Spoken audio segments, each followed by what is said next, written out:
Introdução. Henrique vivia à deriva, guiado pelas horas intermináveis de trabalho como entregador de aplicativo. As noites eram longas e solitárias, pedalando pelas ruas desertas do Rio de Janeiro, onde a cidade parecia dormir, mas algo mais sombrio sempre parecia vigiar. Para ele, cada entrega era uma chance de manter-se à tona, sem grandes ambições além de sobreviver ao próximo dia. Mas naquela noite, algo diferente aconteceu. Parado em um canto isolado, esperando seu próximo pedido, ele notou algo incomum. No meio de um matagal esquecido, uma mala velha e desgastada. Por que ela estava ali? Quem a teria deixado? Movido por uma curiosidade inquietante, Henrique abriu a mala e, no instante em que viu o que ela continha, soube que sua vida jamais seria a mesma. Dentro, maços de dinheiro, mais do que ele jamais sonhara em ver. Sem pensar duas vezes, ele jogou tudo em sua mochila e fugiu, sem olhar para trás. Nos dias que se seguiram, Henrique tentou continuar sua vida, agora com R$600 mil nas mãos e uma sensação crescente de que algo estava errado. Alguém, em algum lugar, certamente estava à procura desse dinheiro. E, enquanto ele tentava escapar dessa sombra invisível, sua vida cruzaria com a de Gabriele, uma jovem estudante que, sem saber, seria arrastada para um jogo perigoso.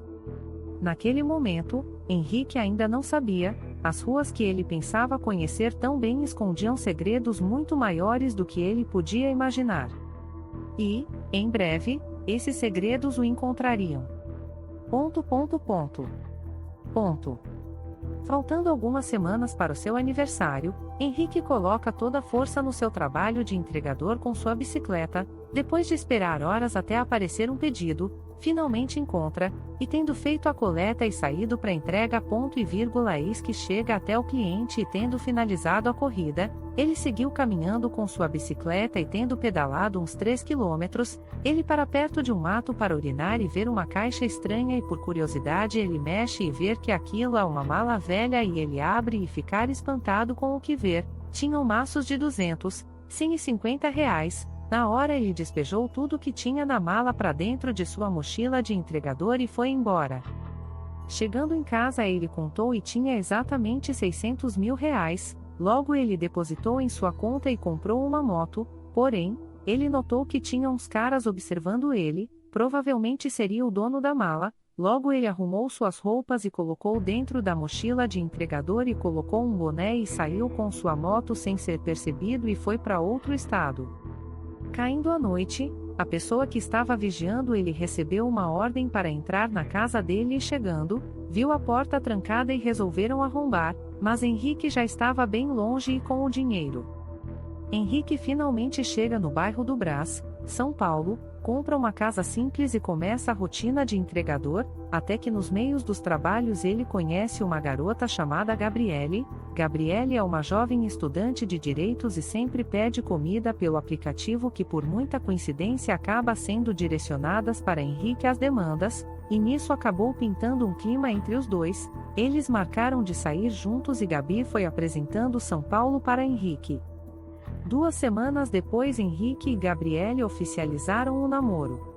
Quando Henrique estava parado com sua moto na Avenida Paulista aguardando o sinal abrir, logo do lado tinha um carro e levantou o vidro e perguntou a Henrique qual era o seu nome e o sinal abriu e Henrique meteu marcha e o carro foi seguindo e até o próximo sinal onde Henrique passou no amarelo e o carro teve que parar.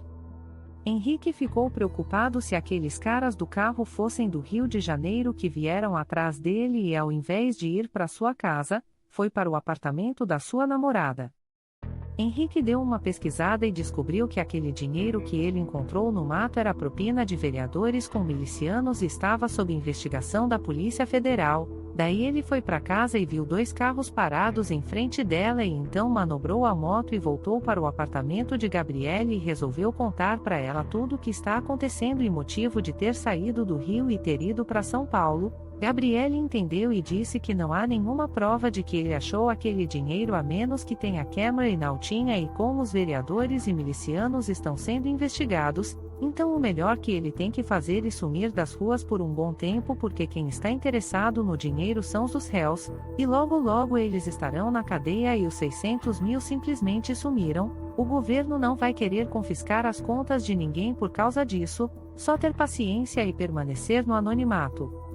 Gabriele foi até a casa de Henrique e se passou por consultora imobiliária e desceu um homem do carro e perguntou quem mora ali e ela disse que mora um rapaz chamado Fernando, mas que devolveu o imóvel ontem e que ela só veio ver se estava tudo em ordem na casa, e os carros finalmente saíram dali, mas ficou um na esquina discretamente e Gabriele sabia disso e mandou Henrique ficar um tempo sem ir para lá até o dia do julgamento. Vários meses depois.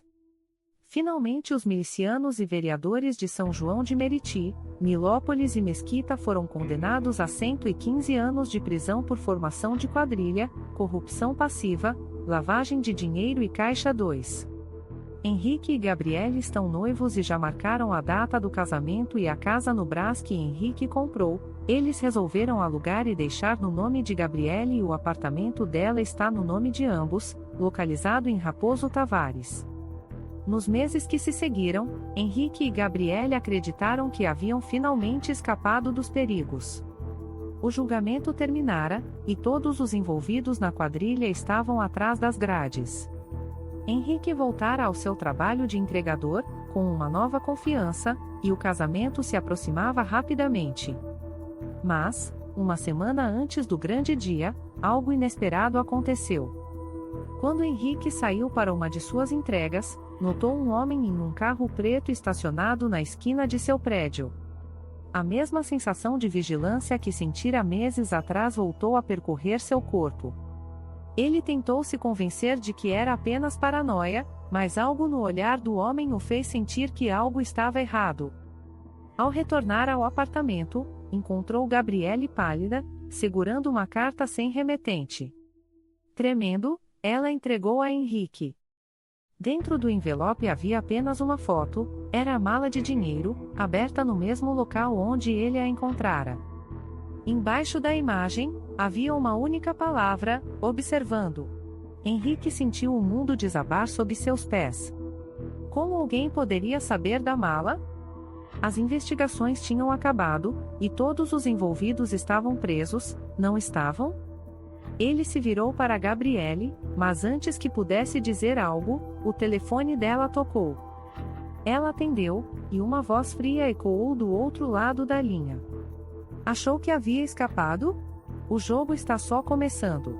Aquele dinheiro tem donos, e eles querem cada centavo de volta. Henrique, ofegante, desligou o telefone e olhou para Gabriele. Tudo que ele havia construído, sua vida nova, seu futuro com ela, estava novamente ameaçado. Eles tentaram fugir, esconder-se nas sombras, mas perceberam tarde demais que os perigos não vinham mais dos réus condenados, mas de algo maior e mais sinistro que operava nas sombras. Alguém, ou algum grupo, estava muito acima de tudo que eles imaginavam.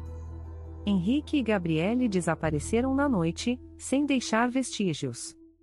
Alguns dizem que foram vistos na Argentina, outros juram tê-los visto em uma cidadezinha no interior do Brasil, vivendo como outras pessoas, sob novos nomes. A verdade, porém, nunca foi descoberta. O dinheiro sumiu, e junto com ele, os dois jovens que um dia ousaram cruzar o caminho de forças maiores do que podiam entender. E assim, o que parecia ser o fim de uma história se tornou o início de outra, uma história de fuga, de segredos e de vigilância constante.